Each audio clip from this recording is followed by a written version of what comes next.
Gold and silver just experienced one of the most violent takedowns we've seen in years. If you've been watching the precious metals market this past couple of weeks, you know exactly what I'm talking about. Prices surging to record highs only to come crashing down in a matter of days. Despite reaching a record high earlier this week, the price of gold is now falling again. After hitting historic levels on Friday, gold dropped 10%, silver collapsed 30% in price. And the two questions on everyone's mind are why and what comes next. Today, we're going to answer both of those questions and have a very serious conversation because what I'm about to show you goes far beyond precious metals. This is about understanding where the smart money is rotating right now, why it's happening, and what comes next. And here's what almost nobody is talking about. While everyone was distracted by the carnage in precious metals, while crypto was getting crushed, while the so-called AI bubble was supposedly bursting, there's one stock, one company that money is already beginning to rotate into. Now, before we dive in, the only thing I ask in return for all the work that goes into making a video like this is that you hit that like button and don't forget to subscribe. Every time you do that, YouTube pushes this video out to more people, which helps us prepare more people for what's happening. And if you want access to my best trade of the day based off a combination of market experience and algorithmic screeners that I use, plus daily live streams on market analysis that cover any questions you ask in the community, you can try my Discord, the Stocks Community, for just $25 for 7 days at stockscommunity.com. And if you're looking for a free resource, head over to free.stockscommunity.com, where you'll be able to sign up for my free newsletter and get market updates that I can't share here on YouTube due to the sensitive nature of the content, some of which involves government figures and their stock portfolios that YouTube can sometimes restrict on its platform. The link is in the description below. As always, this is not financial advice. Do your own research. And I need you to stick with me until the very end because this is not just about one sector getting hit or one stock going up. This is about understanding the machinery behind the markets, the forced liquidations, the margin calls, the private credit crisis that's rippling through the system, and most importantly, where the money is actually flowing when the dust settles.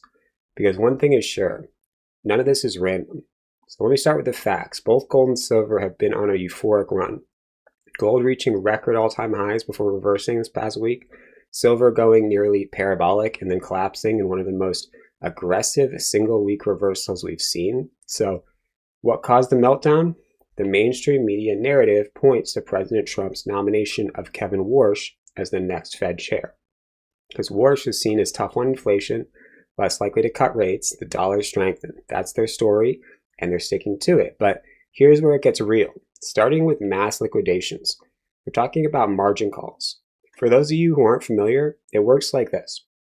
You borrow funds to invest. Once you invest those funds into an asset, you have to keep a minimum requirement. But let's say that the market and asset prices turn against you and suddenly your position shrinks. Well, now you get margin called, meaning that you're below the minimum requirement needed of funds. So you have to either come up with cash real quick or reduce your position. Now, either way, you have to act fast. And if you don't, well, your assets are sold. You don't even have a choice. It's a forced liquidation. When this forced selling happens, it pushes the asset price lower. And as the asset price drops lower, well, guess what? More and more margin calls are triggered as more and more positions fall below the minimum required position.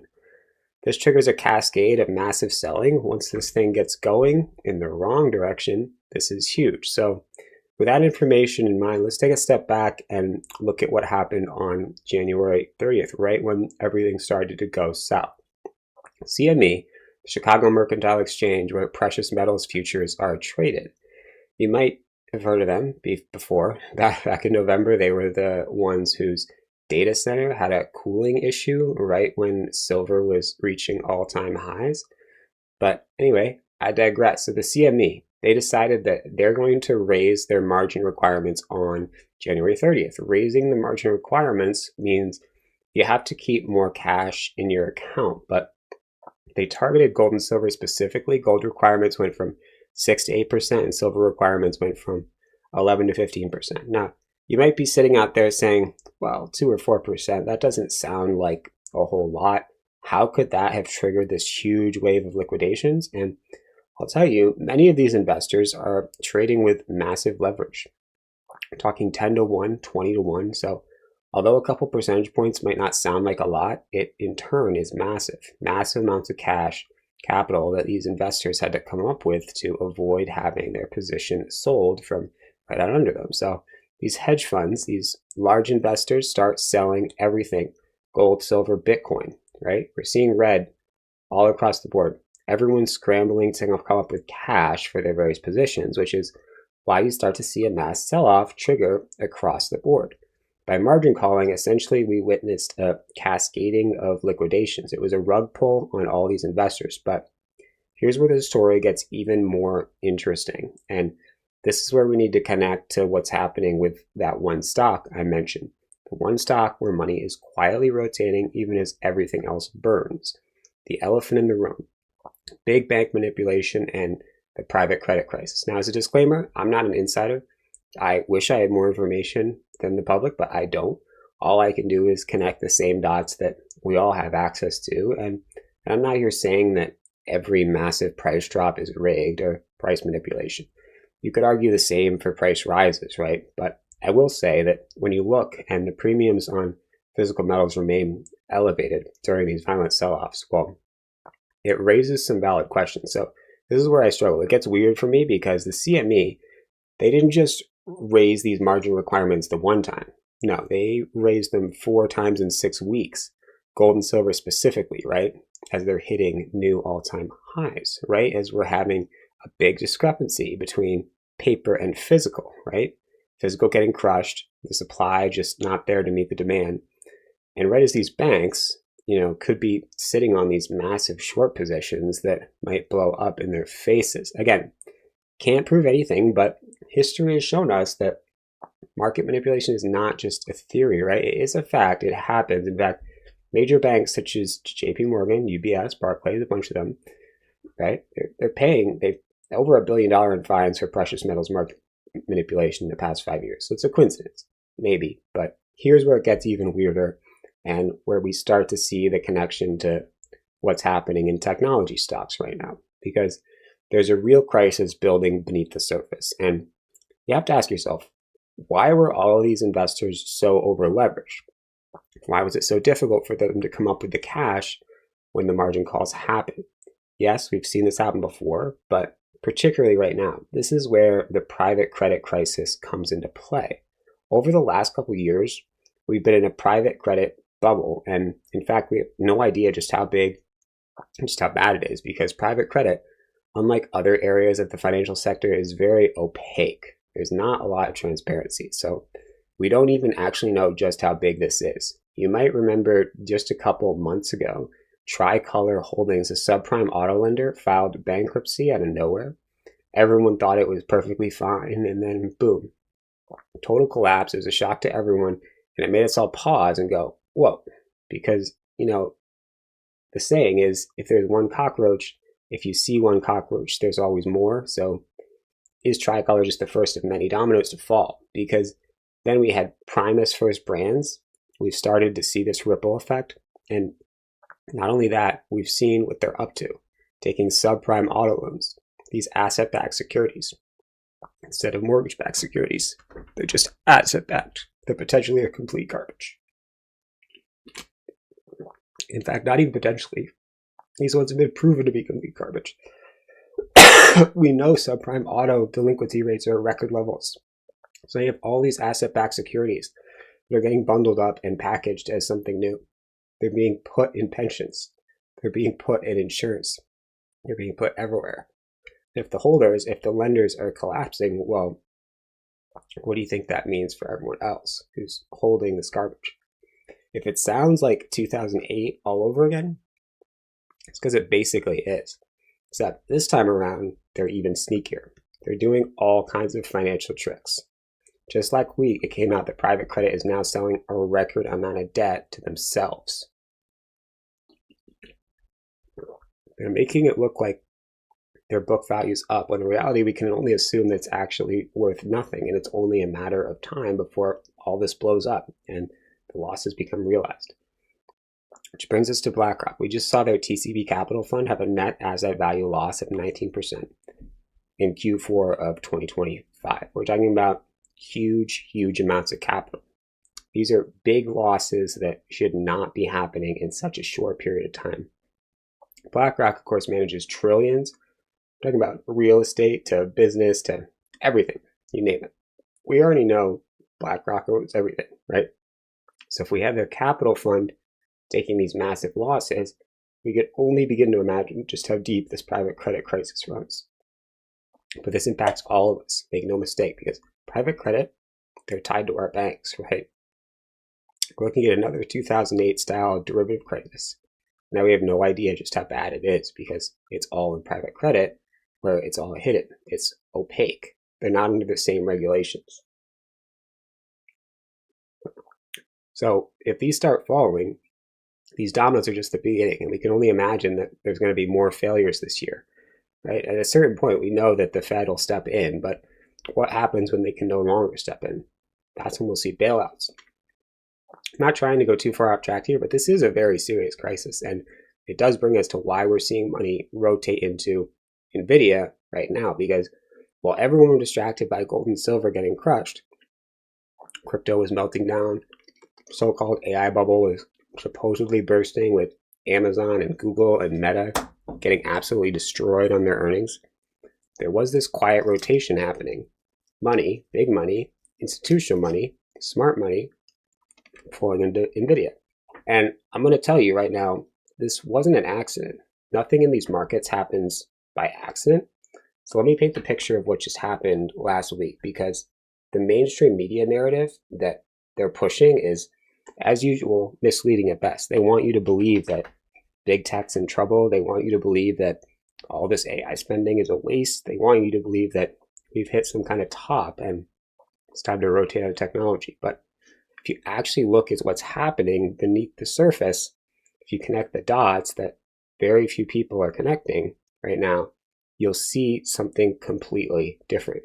You'll see the setup for one of the most significant wealth transfers we're going to witness in our lifetimes. So last week, Amazon reported revenue up 14%, better than expected. AWS up 24%, better than expected. But they missed earnings by 2 cents, 2 pennies. And then they revealed their plan to spend $200 billion. Most of that in AWS because of the insane demand. But for those of you watching along the whole, that equates to spending about $515 million per day. That scared investors, despite the company saying on the call that they're monetizing capacity as fast as they can install it. Amazon stock crashed more than 10%. It's not just Amazon. Google is doubling their AI spending despite beating earnings this week. The cloud business being up 48%. That spending scared investors, and Google sold off 7% in the past few days. Microsoft, same story. Meta, same story. And here's what's fascinating. The narrative that Wall Street was pushing was punish big tech for wasting capex on AI, punish software companies because AI is going to replace them, and punish GPU manufacturers for selling the chips that power the waste. It all makes perfect sense and no sense at the same time, but here's what actually happened. While retail investors were panicking and liquidating their accounts, while people were throwing in the towel on Amazon and Google and Meta, while everyone was saying the AI trade is dead, the smart money, the people who actually understand what's happening, they were buying Nvidia. They were rotating into the picks and shovels of the AI revolution. And I'm going to explain exactly why. But first, we need to understand what's really going on with this capex spending panic, because it connects directly to the liquidity crisis I was just describing. So for 15 years, we had near zero rates. We had an influx of liquidity, right? And because of that, we now have all these massively leveraged players. We have massive unrealized losses, right? We have a bunch of garbage that's being packaged up like something it's not. And at the end of the day, everyone is stuck in their position because if they sell, they're going to expose the fact that they actually have massive losses. That's why there's no liquidity. That's a liquidity crisis. It's what people call a pyramid scheme, and when it runs out of money, it really is. And The entire thing is exposed. It could be a house of cards if that actually happens. And that's what we started to see play out last week. The big tech companies announce massive capex spending. The market freaks out. Why? Not because the spending is bad, not because there isn't demand for it. These companies literally said on their calls they have pipelines worth hundreds of billions. They have the demand sitting there waiting. They literally cannot build fast enough to meet the demand. So why did the stocks crash? Liquidity. These over-leveraged funds, these hedge funds that are already sitting on massive unrealized losses in their private credit portfolios, in their real estate holdings, in all their other positions. They can't afford to have their big tech holdings also requiring more capital deployment. They need these companies to be returning cash to shareholders through buybacks, through dividends. They need the cash flow right now because they're stuck. They're trapped. They can't get liquidity anywhere else. The private credit markets are seizing up. The commercial real estate market is a disaster. Their crypto holdings just got crushed. Their gold and silver positions just got margin called. So when Amazon says we're spending $200 billion, when Google says we're doubling our AI spend, when Microsoft says the same thing, these funds panic, not because it's the wrong decision strategically. Everyone knows it's the right decision. Everyone knows that AI is the future. Everyone knows that compute demand is going to be absolutely massive, but they need cash now, so they sell. This is where it gets really interesting because while they're selling Amazon, right? They're selling Google, while they're selling Meta, they're not selling Nvidia. In fact, they're buying Nvidia. And you might ask why? Why would you sell the companies that are spending the money, but buy the company that's selling them the chips? And the answer is actually quite simple. Nvidia is the most liquid way to play the AI trade. Nvidia is the one company in this entire ecosystem that doesn't have to spend massive amounts of capex themselves. They're the ones receiving the capex. They're the ones with the pricing power. They're the ones with the margins. They're the ones with the cash flow that these funds so desperately need. So think about it this way. If you're a hedge fund manager right now and you believe in the AI supercycle, which everyone does, the question becomes, how do you stay exposed to this massive trend while also managing your liquidity crisis? You can't hold Amazon. Amazon's raising debt. They're suspending buybacks. They're spending every penny they make and then some on building out infrastructure. Same thing with Google. Same with Meta. Same with Microsoft. These companies are going into spending mode, but Nvidia is in receiving mode. Every single one of these companies has to buy from Nvidia. Oracle has to buy from Nvidia. Amazon has to buy from Nvidia. Google has to buy from Nvidia. Meta has to buy from Nvidia. Microsoft has to buy from Nvidia. And here's the kicker. Even the companies that are trying to build their own chips, like Amazon with their Trainium chips, like Google with their TPUs, they're still buying from Nvidia because they can't build fast enough. They can't get the performance. They can't get the software ecosystem. They can't get the developer mind share. Nvidia has a monopoly. And in a liquidity crisis, you want to own the monopoly that's receiving cash, not the companies that are spending cash. This is why we're seeing this rotation. But it goes even deeper than that. So let me tell you about what's happening in the private credit markets, because this connects directly to why Nvidia is the right trade right now. Apollo just announced a $3.4 billion deal to buy Nvidia chips and lease them to xAI. Think about that for a second. Private credit, which is supposed to be seizing up, which is supposed to be in crisis, is still finding money to buy Nvidia chips. Why? Because they know they can lease them out. They know there's demand. They know they can get a 12.5% yield on this debt. And here's what's really interesting about this deal. That deal is structured as a special purpose vehicle that raises $5.3 billion in total, $3.4 billion in debt, and the rest is equity. The loan to value is 64%, I guess you could say. So bondholders like Apollo only take losses if the equity gets completely burned, and 35% of the value of the fund evaporates first. In other words, they've got a big cushion, and their base case scenario, the scenario they're pitching to investors, is that They'll earn 22% annual return even if the chips can only be sold for 25% of their purchase price in 5 years. Even in the bear case, where the chips become completely commoditized, they're projecting a 17% return. I actually think that bear case is kind of nonsense. I think they're using today's commodity prices to make those forecasts. And in a real bear case, those commodities would be worth much less. But here's the point. Private credit, which is supposed to be in crisis, is still willing to lever up to buy Nvidia chips. That tells you something. It tells you that even in a liquidity crisis, even when everything else is getting crushed, there's still demand for Nvidia's products. There's still belief that these chips will hold value. There's still conviction that this AI build-out is real. This brings me to the bigger point. While everyone is freaking out about the tech companies spending hundreds of billions, well, everyone is worried about this being wasteful capex. Let me tell you what's actually happening. These companies have to spend this money. They literally have no choice. If they don't spend this money, and their competitors do, what do you think happens to their business? They fall behind. They lose market share. They become irrelevant. This is not optional spending. This is survival spending. And the scale required here is something that people just don't understand. Let me read you something that was posted by one of the top AI researchers in robotics, Eric Jane. He said, based on usage patterns, it's beginning to dawn on me how much inference compute we will need in the coming years. I don't think people have begun to fathom how much we will need.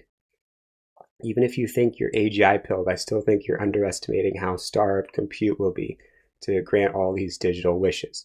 So as air conditioning unlocks productivity in the global south, automated thinking will create astronomical demand for inference compute.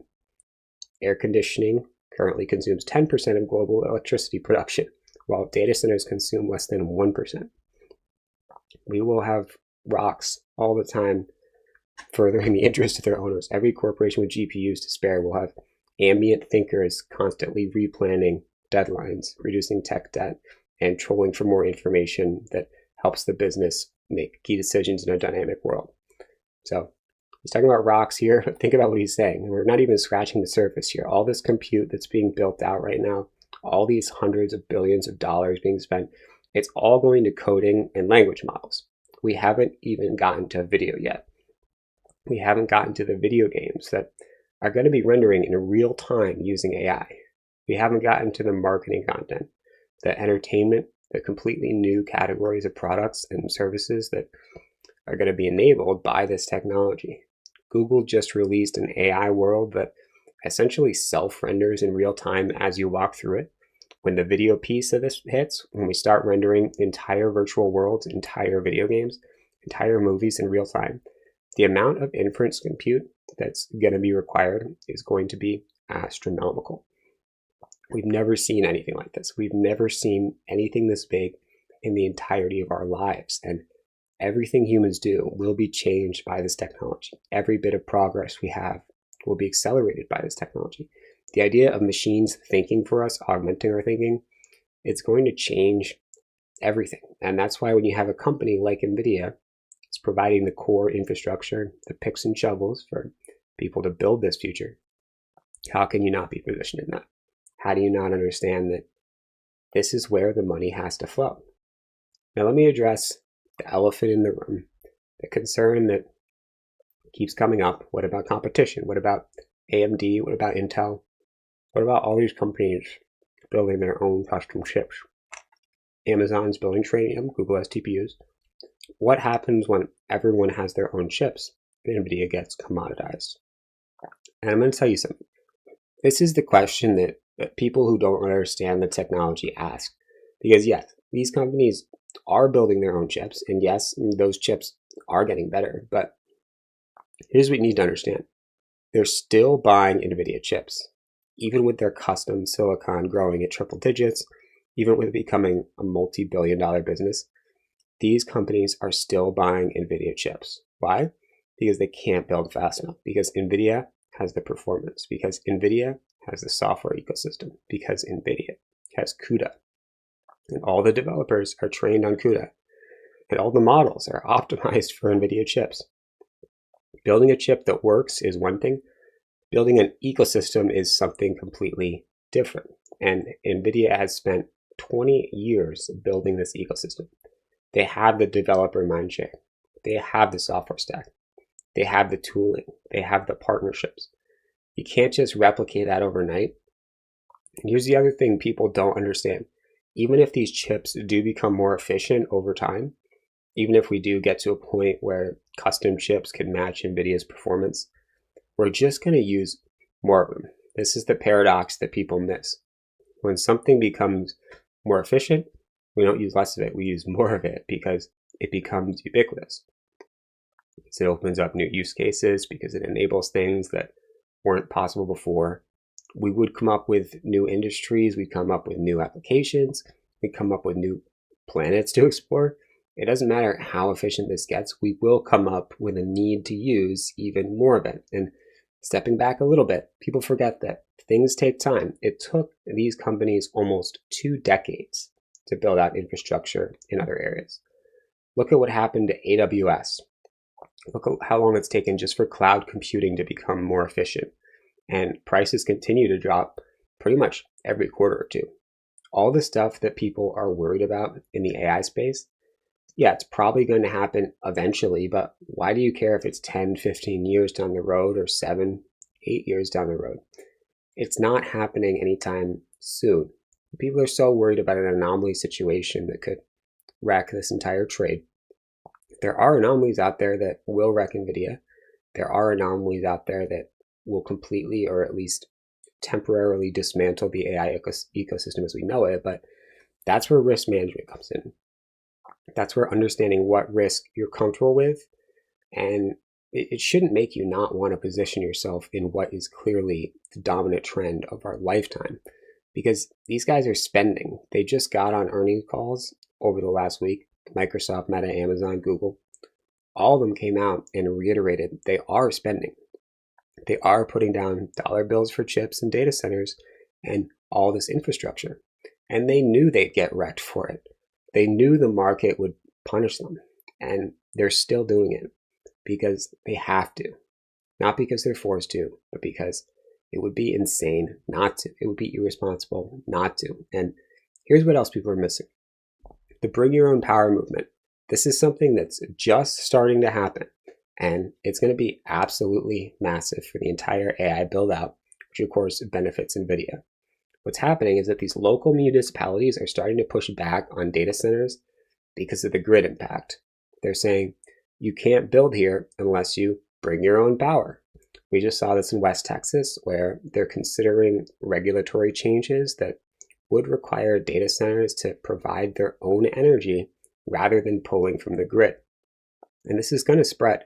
These towns talk to each other. These counties pay attention to what other counties are doing. Any township, any city, any country that's trying to deal with these massive data center buildouts, they're going to start requiring that the data centers bring their own power. And when that happens, when bringing your own power becomes the standard, it's actually bullish for the AI buildout because it removes one of the main objections. Right now, the biggest pushback on data centers is, what is this going to do to our energy prices? What is this going to do to our grid? But if the data centers have to bring their own power, if they have to install their own generation capacity, then that objection goes away. The locals don't care anymore because it's not impacting them. And so the build out can continue even faster. All of that build out requires NVIDIA chips. Let's talk about the bear case for a second because I want to be balanced here. So let's talk about what could go wrong. The biggest risk to NVIDIA, the biggest risk to this entire AI trade is if OpenAI fails. Because love it or hate it, OpenAI is driving a massive amount of this compute demand. And OpenAI needs to raise capital. They need to raise massive amounts of capital to continue operating. We know that OpenAI is likely going to do whatever it takes to get the capital. If they have to give away more than they want, they have to lock themselves into multi-year agreements, if they have to do crazy things for customers, that's what they're going to do. Now, I think it's unlikely that OpenAI doesn't get their funding round done. I think it's unlikely that OpenAI doesn't have a semi-successful IPO. It's possible, but I think it's unlikely. And here's why. There's enough big money and enough big organizations behind OpenAI that I don't think they can just let it fail. The incentives are aligned across all of big tech to ensure that OpenAI doesn't fail. And I'll go deeper than that. The incentives are aligned even on a government level for OpenAI not to fail here in the US.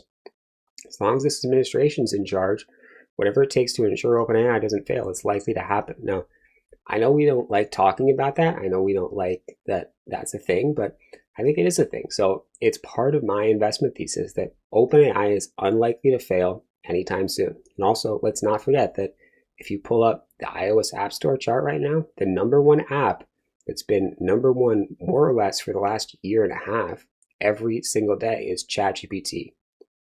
Well, those of us on X, those of us in finance and tech, are obsessed with Anthropic because they're crushing it right now. Obsessed with Gemini because they're also doing great.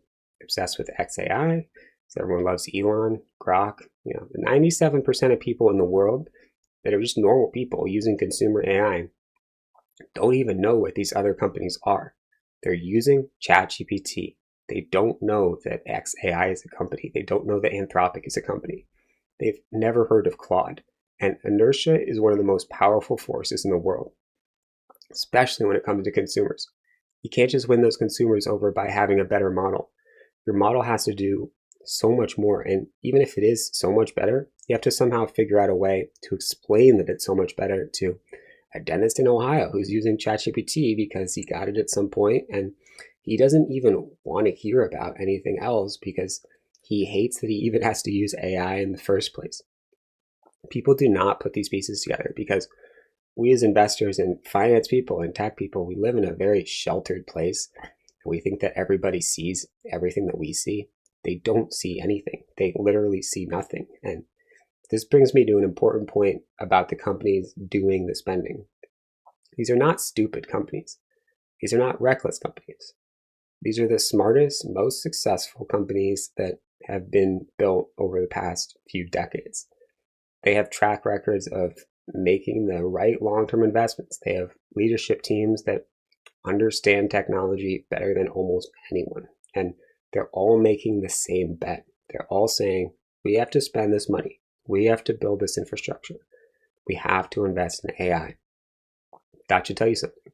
When Amazon, Google, Microsoft, Meta, Oracle, when all these companies are saying the same thing, and they're all willing to take the pain in the short term, when they're all willing to suspend buybacks and take on debt and get crushed by the market, that should tell you that they see something real. They see demand that's not going away. They see a transformation that's going to fundamentally change how business is done. And they're positioning themselves to win in that future. And all that positioning requires Nvidia chips. Every single dollar they spend, a significant portion is going to Nvidia. And I want to talk about the technical setup on Nvidia because this is actually really interesting. If you look at the charts, we just came off a pretty significant pullback. We went from the highs around 150 down to 110s. I think that's a meaningful correction. But we've now stabilized. We've put in a base. And if you look at the charts, we're setting up for what could be a pretty significant move higher. Support levels held, and we're right around 120-ish, 130. We could break through 140, 150. We've got a clear path back to all-time highs. And what's interesting is the options market's pricing this in. If you look at the call volume, look at where smart money's positioning, they're buying calls. They're not selling, they're accumulating, they're building positions because they understand what's happening. They understand that this panic in big tech, this fear about AI spending being wasteful, this is temporary. This is emotion. This is forced liquidation. This is margin calls. This is not fundamentals. The fundamentals are stronger than ever. The demand is stronger than ever. The pipeline is stronger than ever. And Nvidia is the direct beneficiary of all of that demand. Every single dollar that these companies spend, a large portion of that is going to Nvidia. And here's what people don't understand about the scale of the spending. We're talking about hundreds of billions of dollars over the next few years. You're talking about close to $1 trillion of spending, and a significant portion of that is going directly to Nvidia. How do you not want to be positioned in that? How do you not understand that this is the trade? And let me address one more concern that keeps coming up. What about the fact that these tech earnings were not as strong as expected? What about the fact that some of these companies missed estimates? What about the fact that the stocks sold off, even though they beat? Here's what you need to understand. The market is forward-looking. The market doesn't care about what happened last quarter. The market cares about what's going to happen next quarter, next year, the next 5 years. And what's going to happen is that all this spending, all of this capex deployment, all of this infrastructure build out is going to create massive demand for Nvidia chips. That's what the market is pricing in. That's why Nvidia is holding up while everything else is getting crushed. The market is saying, we understand that there's going to be temporary pain in big tech as they deploy all this capital. We understand that margins are going to compress temporarily as all this depreciation hits. We understand that buybacks are going to get suspended, that there might be dilution, that there might be debt issuance, but we also understand that all that spending has to flow through Nvidia. And so we're rotating into Nvidia now before everyone else figures this out. This is what smart money does. Smart money doesn't wait for the headlines to tell them what to do. Smart money doesn't wait for CNBC to explain the trade. Smart money acts when there's blood in the streets, when everyone else is panicking, when the narrative is that everything else is falling apart. That's when smart money is accumulating. And that's exactly what we're seeing right now. While retail is liquidating their positions in the big tech companies, while people are throwing in the towel, while people are doing videos about doom loops, while accounts are getting destroyed, smart money is rotating into Nvidia. Smart money is accumulating Nvidia. Smart money understands that this is the trade of the decade. And I'll tell you one more thing. The CEO of Nvidia, Jensen Huang, he's not stupid. He understands the position he's in. He understands that he has every single major technology company in the world dependent on him for chips. He understands the pricing power he has. He understands the moat he's built. And he's not going to squander that. He's going to continue to invest in R&D. He's going to continue to stay ahead of the competition. He's going to continue to make sure that Nvidia chips are the best chips, that the CUDA ecosystem is the Becky ecosystem, that developers continue to optimize for Nvidia, because he knows that as long as he maintains that lead, as long as he maintains that moat, the money will continue to flow to Nvidia. And here's the thing I think is most important to understand. This is not a trade. This is not a short-term play. This is a multi-year thesis. This is about understanding that we are in the early innings of the biggest technological transformation in human history. We're in the early innings of AI fundamentally changing how every business operates, how every person works, how every industry functions. And that transformation requires compute, massive amounts of compute, amounts of compute that we can't even fathom right now. And Nvidia is the company providing that compute. Nvidia is the arms dealer in this war. And in a war, you want to be the arms dealer, not the soldier. The big tech companies are the soldiers. They're the ones out there fighting for market share, fighting for customers, spending massive amounts of money to build infrastructure. Nvidia is the arms dealer. They're selling to everybody. They don't care who wins. They win regardless. That's the position you want to be in. That's why money is rotating into Nvidia right now. Now let me bring this full circle back to where we started with gold and silver, because I think this is really important to understand. The same forces that caused the gold and silver crash, the margin calls, the forced liquidations, the private credit crisis, the liquidity squeeze, those same forces are what's driving the rotation into Nvidia. It's all connected. When you have a liquidity crisis, when you have forced selling, when you have margin calls rippling through the system, money has to go somewhere. And money is going to go to the highest quality, most liquid assets that are positioned in the right sectors. Gold and silver were massively leveraged. They were sitting on huge unrealized gains. They were targets for margin calls. And when the CME raised margin requirements, it triggered a cascade of forced selling. Money had to go somewhere. Some of it went to cash, some of it stayed in cash, but the smart money, the money that understands what's happening in technology, that money rotated into Nvidia, because Nvidia is liquid, Nvidia is high quality, Nvidia is positioned in the right sector, and Nvidia doesn't require you to spend more capital. It generates cash. It has pricing power. It has margins. That's exactly what you want when you're in a liquidity crisis. You want assets that generate cash, not assets that consume cash.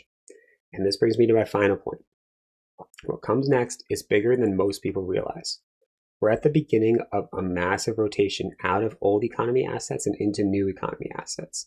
We're at the beginning of a rotation out of capital-intensive businesses that require massive spending and into businesses that have pricing power and generate cash. We're at the beginning of a recognition that AI is not a bubble. It's not hype. It's not wasteful spending. It's the future, and the companies that are positioned to benefit from that future, companies like Nvidia, those are the companies where you want to be positioned.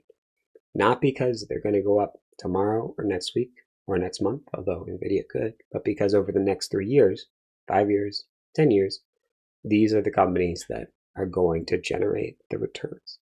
These are the companies that are going to be the dominant players of the next generation. And if you miss this, if you get scared out by the volatility, if you panic when you see big tech down 10% or more, if you don't understand what's actually happening beneath the surface, you're going to miss the trade of the decade. You're going to be the person in 5 years asking, why didn't I buy Nvidia when it was at 120, 130? And I don't want that to be you. I want you to understand what's happening, and I want you to see through the noise, see through the panic, see through the mainstream media narrative that this is all falling apart. It's not falling apart. It's being built. The foundation's being laid right now. And yes, there's going to be volatility. There is going to be pain. And there is going to be moments where it feels like everything is going wrong. But if you zoom out, if you look at the bigger picture, if you understand the forces at play, you'll see that this is exactly when you want to be positioned. This is exactly when you want to be buying. This is exactly when the opportunities are created. Because remember, they're not crashing these stocks because the technology is worthless. They're crashing because of forced liquidations, because of margin calls, because of a liquidity crisis. The technology is still real. The demand is still real. The future is still real. And Nvidia is right in the middle of all of it. So while everything else is panicking, while everyone else is selling, while everyone else is asking what comes next, I'm telling you what comes next. What comes next is a recognition that this AI build out is real, that this spending is necessary, that these companies have no choice but to invest in this infrastructure. And when that recognition happens, when the market shifts from fear to greed, from panic to optimism, Nvidia is going to be one of the biggest beneficiaries. The money is already rotating there. Smart money already knows. The question is, are you going to recognize it in time? Or are you going to wait until it's obvious to everyone else and you've already missed the move? That's the choice you have to make. Let me know down below in the comments. I love hearing from you guys and getting your perspectives. And if you want access to my best trade of the day, based off a combination of market experience and algorithmic screeners that I use, plus daily 15-minute live streams on market analysis, head over to stockscommunity.com. Try my Discord for just $25 for 7 days. Plus, if you want market updates I can't share on YouTube, sign up at free.stockscommunity.com. If you found this valuable, smash that like button, subscribe to the channel, and share this with somebody who needs to hear it. And I'm telling you, based on everything I'm seeing, based on the private credit crisis, based on the forced liquidations in gold and silver, based on the panic in big tech, based on the rotation that's already happening, the time to position yourself is now, not next week, not next month, now, because what comes next is bigger than most people realize. What comes next is the recognition that we are living through a once-in-a-lifetime technological transformation, and Nvidia is at the center of it all.